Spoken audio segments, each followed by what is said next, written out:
ini Tuhan merupakan pengakuan bagi kami bahwa sungai kehidupan kami, bahwa sungai kehidupan kami adalah hari ini kami benar-benar mengerti memahaminya. Bahwa sungai kehidupan kami ya Tuhan, Engkaulah segalanya. Firman-Mu berkata, akuilah di dalam segala maka akan lurus kami jalan. Hari ini setiap kami datang dengan iman, kami mengakui bahwa segalanya. Kami tunduk kepada firman. Itu sebabnya kami hadir di tempat ini. Karena firman-Mu berkata orang benar hidup kami. Hari ini kami mau hidup dengan iman dan hari-hari selanjutnya. Terima kasih Bapak, kuasai kami. Setiap kami yang datang, kami percaya kami akan mendapat lawatan jawaban Tuhan. Kami rindu hari ini setiap kami mengalami perjumpaan pribadi. Firman-Mu adalah Engkau sendiri. Berbicara Tuhan, jamaah berilah kami supaya kami terus selalu dekat melekat dengan Tuhan. Kami berdoa Tuhan sekali kami lawat jalan supaya mereka mendengar juga firman. Karena firman-Mu berita terang makan terus. Engkau mau berbicara, pimpin kuasai hamba. Jamaah supaya kami mendengar apa yang katakan terus. Dan di dalam nama Tuhan Yesus kita semua yang beriman, yang siap mendengarkan bersama katakan amin. Shalom Bapak Ibu. Shalom duduk Bapak Ibu kasih Tuhan. Kita bersyukur kita boleh ada di tempat ini. Kita juga boleh melihat hari-hari ini pembenaran firman Tuhan semakin nyata Bapak Ibu. Kalau Bapak Ibu perhatikan berita bagaimana orang Israel berperang, orang Israel itu dikepung Bapak Ibu oleh bangsa-bangsa. Dan kita berdoa supaya bangsa kita tidak ikut-ikutan. Kenapa? Karena Alkitab katakan bahwa orang yang memusuhi Israel adalah memusuhi Tuhan. Amin Bapak Ibu. Saya sebelum kita masuk dalam firman Tuhan, saya akan membaca ayat firman Tuhan yang orang Israel sering nyanyikan, yaitu setan Israel. Dalam Ulangan pasal 6 ayat 6. Saya akan bacakan sebentar supaya nanti ketika kita setiap kali saya menyebutkan Israel, kita tahu siapa kita dan kita berdiri di mana. Karena kita Roma pasal pertama 17, orang benar hidup karena iman. Artinya saudara saya dipandang Tuhan benar itu ketika kita berpijak pada pijakan firman Tuhan. Jadi ketika saudara datang di tempat ini, saudara tidak boleh datang asal. Tapi kita datang di tempat ini untuk menjawab panggilan firman Tuhan, supaya kita jangan meninggalkan ibadah seperti yang biasa dilakukan. Kita sudah sepakati dengan itu. Jadi kita beribadah Tuhan itu berbeda. Ketika kita menyembah, kita beriman juga. Kita menyembah, memang kita di sini dipimpin singer, sang leader, pemain pujian, pemain musik. Tapi hati kita mengarah ke sana. Jadi kita nggak terfokus pada alam jasmani. Ketika kita mendengar firman Tuhan, kita percaya Tuhan berbicara melalui firman. Karena Tuhan Yesus itu adalah firman itu sendiri. Nah, dalam Ulangan pasal 6 ayat yang ke-6 dan seterusnya, apa yang diperintahkan kepadamu pada hari ini haruslah kau perhatikan. Nah, nanti sebentar kita akan membaca. Manusia itu melakukan kebodohan ketika tidak memperhatikan. Jadi Bapak Ibu, orang Israel itu tiap hari, tiap saat itu bernyanyi, berdoa. Nah, kita sering menyebutnya, orang-orang mengenalnya dengan Shema Israel. Isinya ini. Di situ katakan, haruslah kau mengajarkannya berulang-ulang kepada anak-anakmu dan membicarakannya apabila kau duduk di rumahmu, apabila kau sedang berjalan dan sedang dalam perjalanan, apabila kau berbaring dan apabila kau bangun. Jadi kenapa anak-anak hari ini ada banyak melenceng dari perkiraan?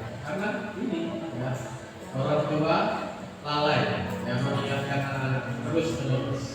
Orang tua mungkin seringkali dikasih statement anaknya, mama bapak cerewet, tapi nggak apa-apa ya.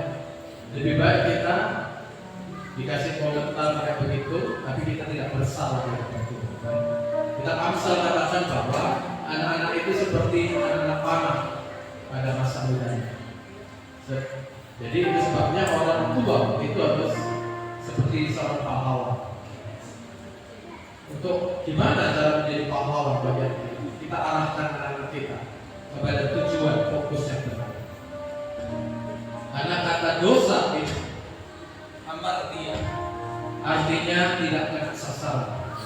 Dalam bahasa aslinya dosa, itu kata dosa dalam Alkitab dalam bahasa aslinya ya, budaya dan bahasa itu sama waktu itu Helenis, itu bahasa Yunani amartia, artinya tidak kena sasaran. Jadi anak-anak orang-orang yang tidak mencapai tujuan yang seperti yang Tuhan harapkan itu sudah berdosa. Itu sebabnya orang tua arahkan anak-anakmu ke sasaran yang tepat, seperti anak panah. Bagaimana? Ya seperti ini ya, berbicara ketika duduk, ketika berjalan ya. Makanya anak-anak orang Israel dan sekarang itu berhasil di segala lini. Mereka berhasil, mereka menciptakan segala sesuatu. Kalau hari-hari ini kita dengar orang seberang itu boikot, itu terlalu naif. Ya kalau boikot semua, ya tidak sama HP yang kemarin saudara dengar, orang ya salah satu yang berjasa bagi teknologi itu datang ketemu diundang secara langsung oleh presiden kita.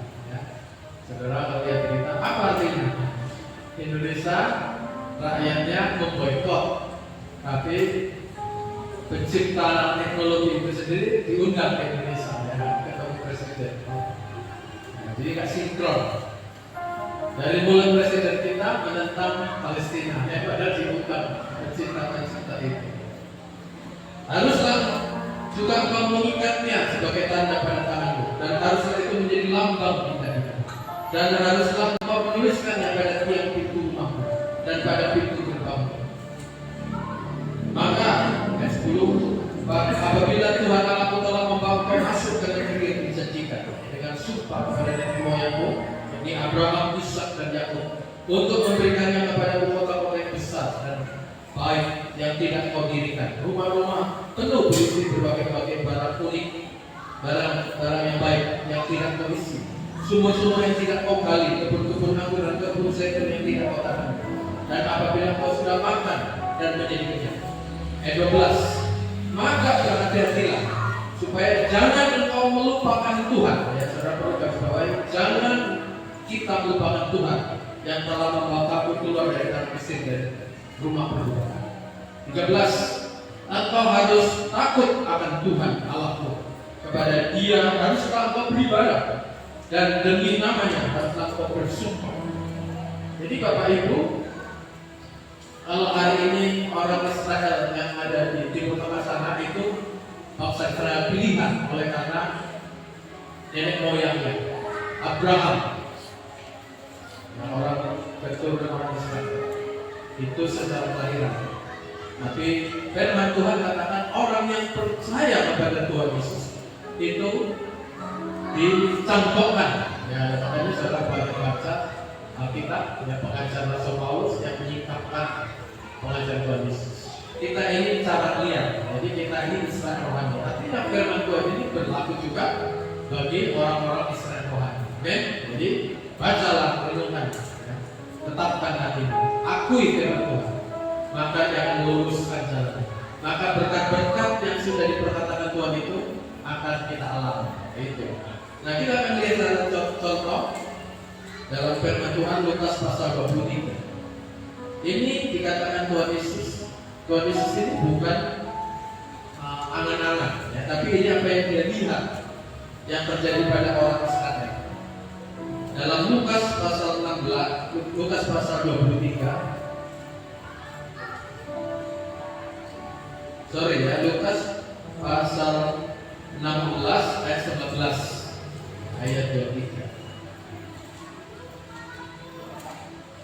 Sudah ketemu Bapak Ibu? Mari kita akan baca. Saya mengajak kita sama-sama berdiri.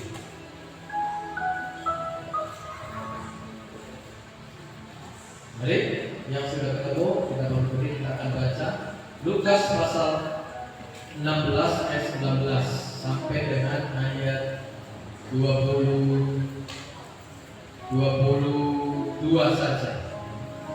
1, 2, 3. Ada seorang kaya yang selalu berpakaian jubah ungu dan kain halus, dan setiap hari dia bersuka-cita dalam kemewahan.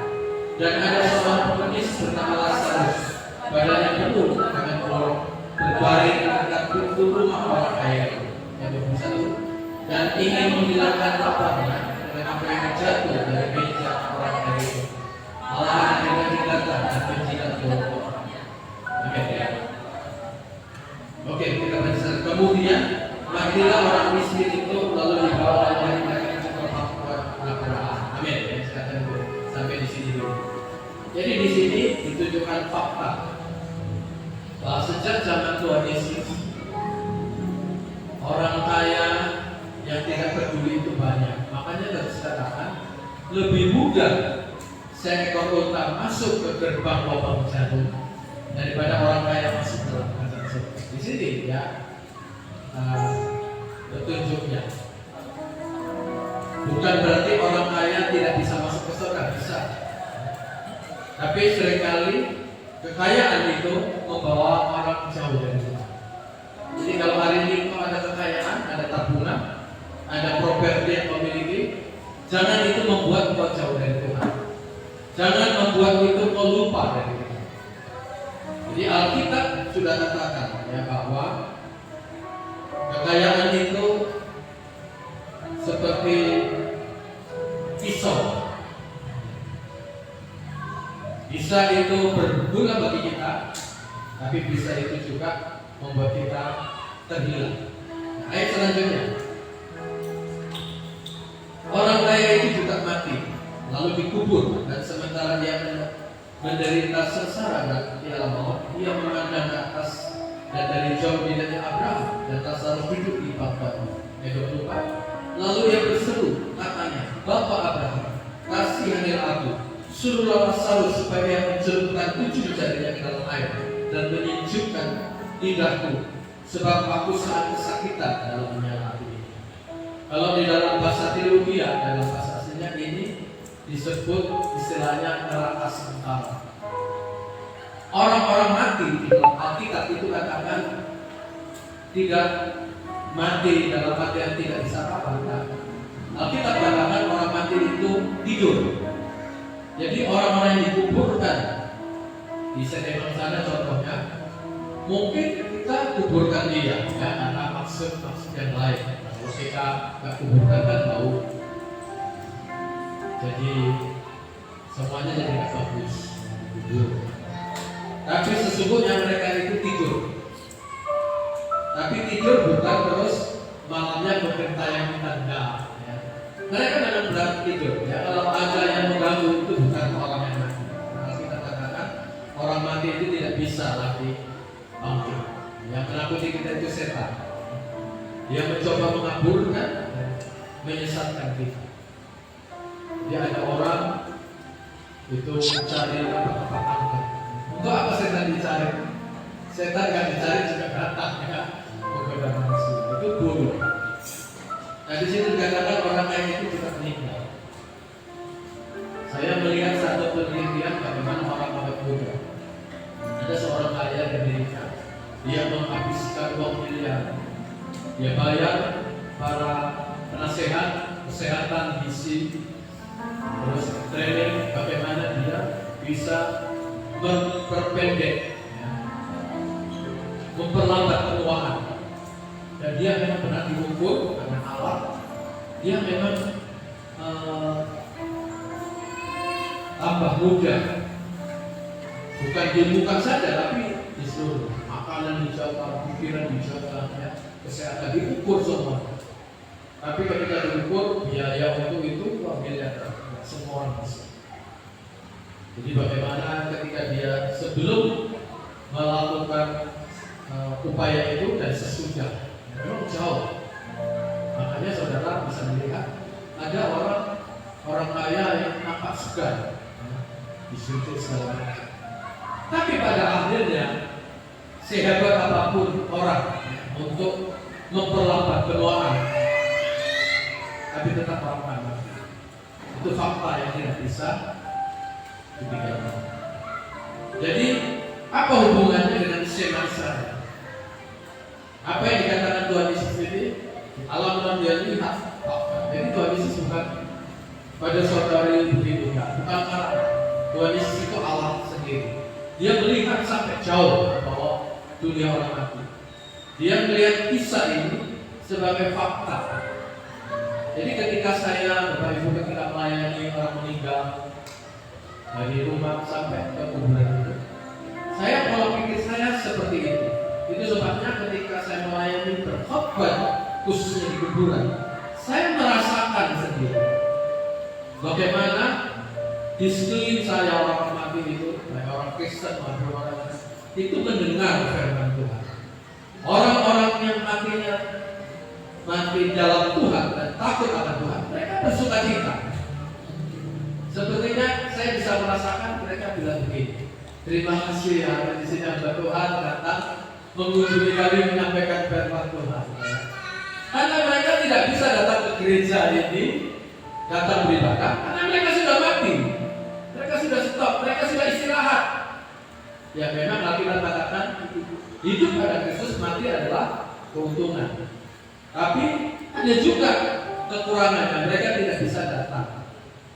Jadi hari ini kalau saudara masih bisa ke gereja, masih bisa beribadah, masih bisa berdoa dulu, ya baca Alkitab, itu satu keistimewaan yang tidak bisa kita dapatkan. Jadi gunakan sebaik-baiknya waktu-waktu. Raja Daud berkata, ajarlah kami Tuhan menghitung hari-hari kami, supaya kami beroleh hati yang bijaksana. Jadi Alkitab katakan orang kaya ini itu bodoh. Alkitab katakan orang yang dalam hidupnya fokus hanya untuk mencari uang itu adalah orang bodoh. Kenapa? Karena dipikirnya uang yang bisa menyelamatkan diri. Kalau kita lihat tayangan di hati saudara, ada orang di Cina dan beberapa daerah itu orang mati berwasiat, kalau mati mobilnya dibikin rumah-rumah. Orang saudara kita orang Cina itu dibuatkan mobil-mobilan, rumah-rumah.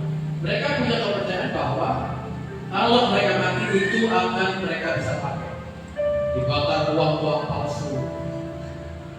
Jadi dari berangkat mereka dari rumah ke rumah, mereka diberangkatkan dari rumah. Kenapa? Mereka percaya nanti mereka pulang lagi, ya? Yang dibilang-bilang terus. Makanya di rumah duka. Nanti kalau mereka pulang, ya pulang ke rumah duka. Gitu. Mereka sebarkan uang-uang, ya, sama lilin, ya. Lilin dibungkus sama kertas angka itu. Kalau saya lari ke dunia, saya sering kalinya bisa orang mati. Lilinnya itu nanti di alam roh nyala itu. Jalannya dia pulang ke rumah duka. Tapi itu adalah kesesatan. Fakta Alkitab. Jadi ada orang motornya dinyalakan, ya, kita sering lihat itu, sering berseliweran di tempat. Dinyalakan rumah, dipercaya supaya diambil orang, ditunggu. Maka itu bisa kita lakukan. Maka itu jadilah bijak, siapkan diri. Jangan seperti orang kaya. Lalu kemudian Bapak Ibu, dia berseru. Dia melihat Abraham dan Lazarus. Waktu hidup orang kaya ini melihat Lazarus ini miskin, ada boroknya, kusta, ya, borok. Ya. Dulu kita masih waktu kecil itu kalau lengkap di segera tangan itu ada kering, berborok, lalat datang. Kalau kita punya adik disilat bisa terjadi. Kalau kita garuk berdarah, ya kan? Kalau disilatnya dikira enak kali, kata orang-orang Nanti kalau dijilat anjing itu sembuh ya, kalau bersih ya. Kalau kotor anjingnya makan kotoran banget. Tetanus. Saya masih ingat. Nah orang kaya ini melihat dan dia tidak punya belas kasihan sama sekali. Itu sebabnya kita sebagai orang benar, kita harus punya hati, harus punya belas kasihan. Kalau kita melihat orang yang menderita, kita punya, pasti kalau kita ada orang tua kita digerakkan membantu mereka. Semampu kita. Yang penting jangan biarkan hati kita itu mati. Saya juga gitu, kalau saya ada berkat, saya lihat pengemis, saya belikan nasi. Kalau ada dekat saya makan di luar, saya ajak. Tapi kalau diajak orang makan, saya nggak ngajak orang, nanti berarti yang ngajak saya, ya kan? Nasi. Saya tidak mau hati nurani saya itu mati. Jadi orang kaya ini benar-benar kejam. Yang memang kami hidup di sini tidak kaya-kaya amat. Tapi ketika kami mulai di tempat ini itu lebih berat. Makanya 3 tahun pertama pernikahan kami belum nikahnya. Tuhan tahu ya, kemampuan kami. Kalau dikasih anak lebih berat. Nanti bisa cari job lain. Makanya banyak hamba Tuhan tidak bisa mencukupkan diri. Mereka mencari job. Ada pendeta sampai minggu itu belum doa berkat, dia sudah mau Pak. Pendeta nanti saya di luar deh, karena di sana dia sudah ditunggu. Tapi Tuhan itu tidak ada kompromi. Kalau sudah waktunya dipakai, hanya jangan sampai saya juga menjaga diri saya, menjaga hati saya supaya saya tetap tahu ukuran baik Allah ini. Ya memang kalau kita banyak undangan banyak, ya, tapi saya nggak mau ngejar uang, tapi saya sendiri capek. Untuk apa kita capek-capek? Ya, mencapekkan diri, nah itu pilihan kita. Apakah saudara mau hidup tenang? Ya, bukan berarti kita kerja-kerja. Ya. Kita menikmati berkat Tuhan, kita damai. Atau kita pilih banyak uang, tapi nggak tenang. Itu pilihan kan. Nah orang kaya ini pada akhirnya meninggal. Ya, kalau di sini dikatakan memakai jubah ungu. Jubah ungu itu adalah pakaian yang termahal saat itu. Hanya raja dan orang kaya yang memiliki.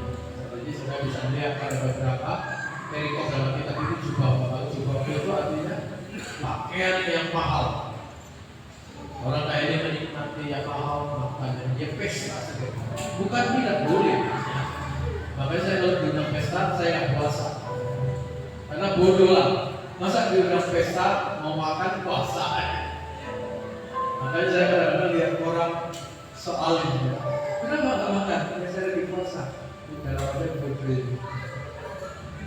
Masa puasa datang pesta, ya? Kan menyiksa diri. Orang lain makan tidak melihat. Lihat aja, ya kan? Makanya ada juga orang puasa yang bodoh. Nulis misalnya, hormatilah kamu yang puasa. Lucu ya, bodoh. Ya kalau puasa itu resiko ya. Jangan lu yang puasa, gua yang menderita. Dan orang bodoh kayak ini banyak di sekeliling kita. Tuhan Yesus katakan kalau kau puasa,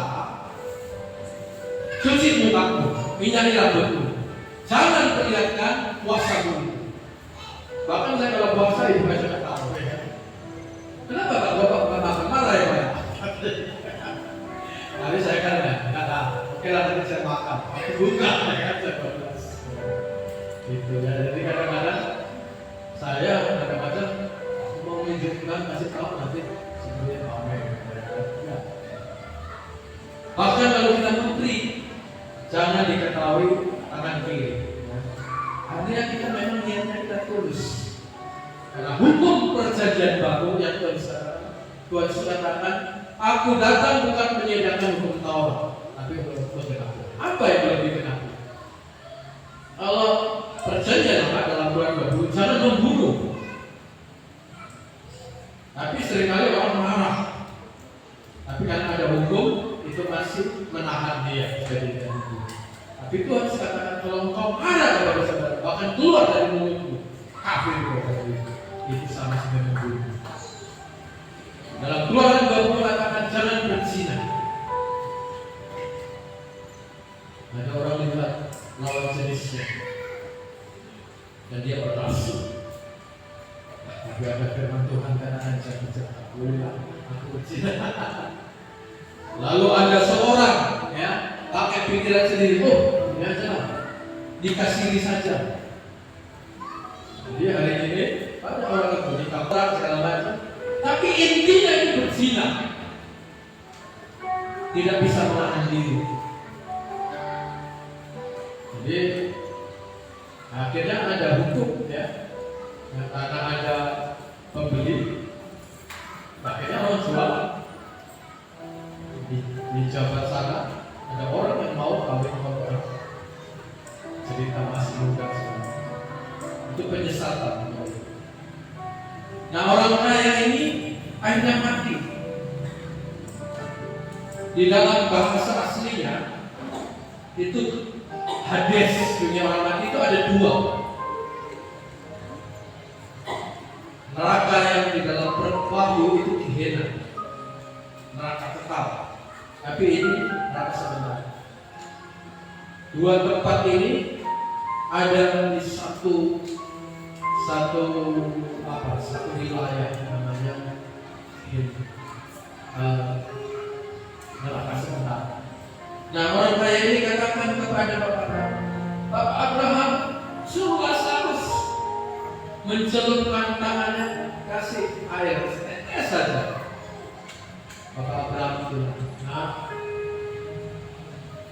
nggak bisa lagi, kau kan sudah menikmati yang lain sejak itu. Sedangkan Lazarus dia tetap bersyukur dalam keadaan. Jadi Alkitab ini adalah perikop bahwa bisa juga orang takut akan Tuhan sampai matinya di situ. Tapi seperti namanya Lazarus sampai Allah dalam kemiskinan itu dia tetap bersyukur, tidak bersyukur. Jadi apapun keadaan saudara tidak boleh bersyukur, mengucap syukur. Amen. Tunggulah kebesaran Tuhan. Kalau kau setia, Tuhan pasti akan, tidak selama-lamanya. Di tempat ini saya sering mendengar pasal dulu ketika masih dibully, datang dari kampung cuma bapaknya, tapi hari ini sudah punya mobil, sudah punya rumah, luar biasa. Artinya Tuhan tidak membiarkan.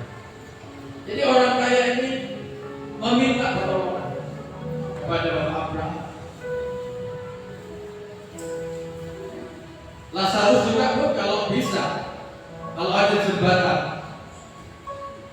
pasti Lazarus dalam hatinya, lo waktu aku susah, tak pernah kasih roti. Aku aja lo makan remah-remah, roti yang jatuh, itu pun rebutan dengan anjing.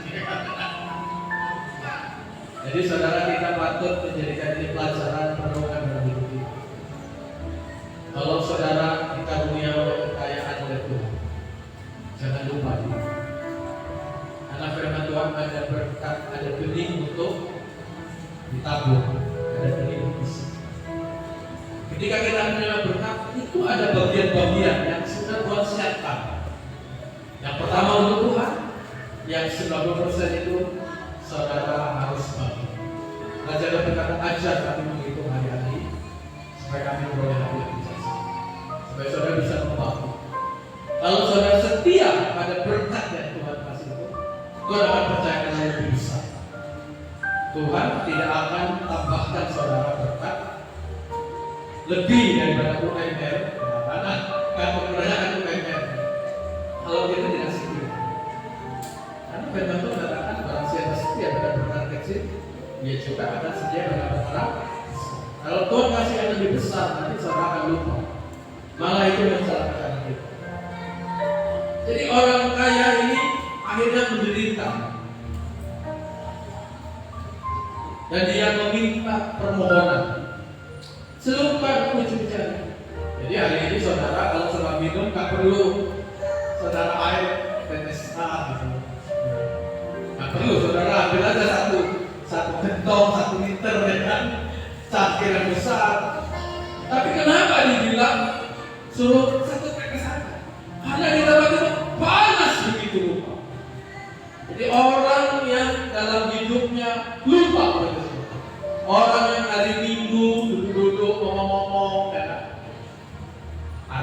dia tidak takut kepada Tuhan.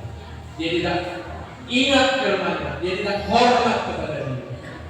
Ketika Adam dan Hawa melanggar firman Tuhan, itu sebagai sikap Adam dan Hawa tidak menghormati Tuhan.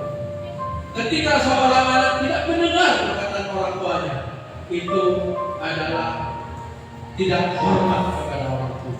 Dan dia akan menikmati.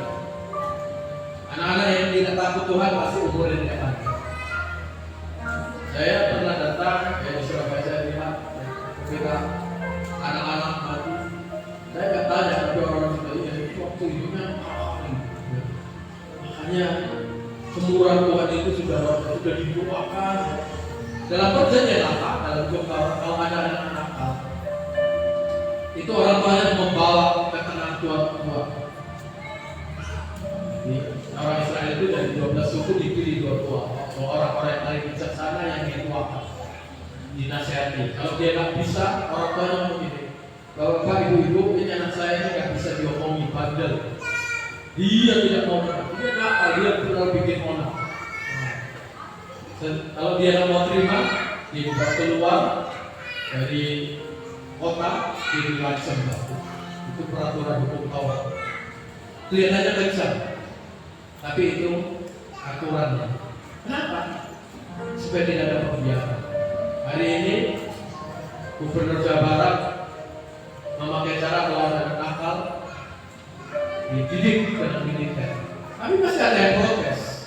Kenapa di bangsa kita itu sudah terlalu pembiaran begitu? Jadi kita orang tua itu bertanggung jawab. Nah, kembali kepada firman Tuhan.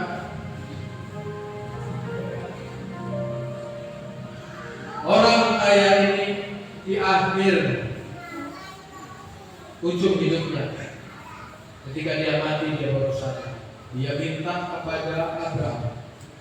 Abraham memberikan jawaban dalam ayat 25. Tetapi Abraham berkata, anak ingatlah bahwa engkau telah menerima segala yang baik sewaktu hidupmu, sedangkan Lazarus artinya sahabat segala yang buruk. Sekarang dia mendapat hiburan dan engkau sangat menderita. Selain daripada itu di antara kami dan engkau terbentang jurang atas mereka, supaya mereka yang mau pergi dari sini kepadamu ataupun mereka yang mau datang ke situ kepada kami tidak dapat menyeberang. Ini terjadi sebelum Yesus mati. Jadi ketika Tuhan Yesus mati di kayu salib, dikuburkan, dalam surat Petrus katakan dia pergi ke dunia orang mati. Dia memproklamasikan, ini aku yang diimani oleh orang benar, diimani oleh Abraham, Yakub, orang-orang beriman pada masa lalu. Dan ketika orang-orang benar ini tidak lagi ada di situ, tapi ada di Firdaus. Tapi orang ini tidak takut akan Tuhan masih ada di tempat yang panas itu sampai hari ini. Masih ada di Hades, dunia orang mati. Orang Rusia pernah mengadakan pengeboran jauh sampai di 2 km barat. Ketika pengeboran itu diangkat, mereka mendengar suara cerita dari bawah bumi. Dan ada juga beberapa tapi yang berdasarkan fakta yang penelitian. Berarti benar memang ada dunia orang mati. Itu sebabnya kita perlu mengingatkan diri kita supaya tidak lupa. Seperti Shema orang Israel, ya, dalam Ulangan 6. Apa yang kuperintahkan pada hari ini harus aku perhatikan. Jadi orang kaya ini tidak memperhatikan apa yang firman Tuhan disampaikan kepada orang Israel. Itu sebabnya orang kaya ini disebut bodoh. Dalam bagian lain ada orang kaya yang ini jiwa tenang hati, dibangun gudang hati.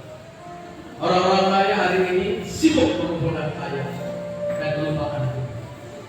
Hari ini dan beberapa hari yang lalu saya ingat diberitakan untuk mengingatkan saudara semua. Saudara dulu pasal itu. Selagi ada masa dan waktu, saudara ucap syukur dan ingat bahwa berbakti satu tidak syukur. Seperti kita Amsal, akuilah dia dalam segala lakumu, maka dia luruskan jalan. Saya sadari Bapak Ibu, selama kita masih hidup, kita masih ada kekurangan. Kalau sempurna, kita sudah diangkat. Dalam Amsal 1:6, apabila di dalam jalanku buka mereka luruskan jalan. Ketika kita memposisikan Tuhan, aku ini tetap bergantung kepadamu. Aku tidak bisa hidup tanpamu. Ketika Tuhan melihat ini, maka dia berkenan meluruskan. Hari ini di tempat ini Bapak Ibu, semoga di sini semua datang berkumpul. Karena tadi pagi, tadi ketika kita berada, saya lihat sepeda motor di situ banyak orang datang ke sini. Tapi tidak semua ke gereja. Ada yang ke pasar paket, termasuk orang Kristen ada. Nah, itu apa maksud penyataan saya ini? Maksudnya kita harus benar-benar bahwa kita datang ke tempat ini memang sungguh, dalam bahasa Jawanya diakingsun. Memang sungguh-sungguh mau ketemu Tuhan. Dari rumah kita memang beriman. Roma pasal 17. Orang benar itu hidup kami. Saya juga bisa datang kepada Tuhan di rumah. Saya bersadar itu, saya ini malam hari. Makanya saya supaya sekarang, saya kadang sering saya mandi jam 2. Sekarang, karena kita habis mandi keringat lagi. Rasanya 100%. Ya, itu kan nanti memang kalau untuk cari wajah Tuhan, dalam keheningan malam orang coba fokus pada Tuhan, mendengar suara. Kalau mendengar suara Tuhan itu seperti kita sejuk, kita semakin kuat. Wah, luar biasa. Kepuasannya lebih daripada menerima uang. Saudara sudah pernah uang beberapa juta kali juga. Saya sudah pernah alami. Saya tahu rasanya apa. Tapi lebih nikmat lagi kalau kita dilawan oleh Tuhan. Itu lebih nikmat. Raja Daud sebagai seorang raja yang besar, dia punya kekayaan. Dia berkata, lebih baik satu hari di belakang Tuhan daripada 1000 hari di tempat lain.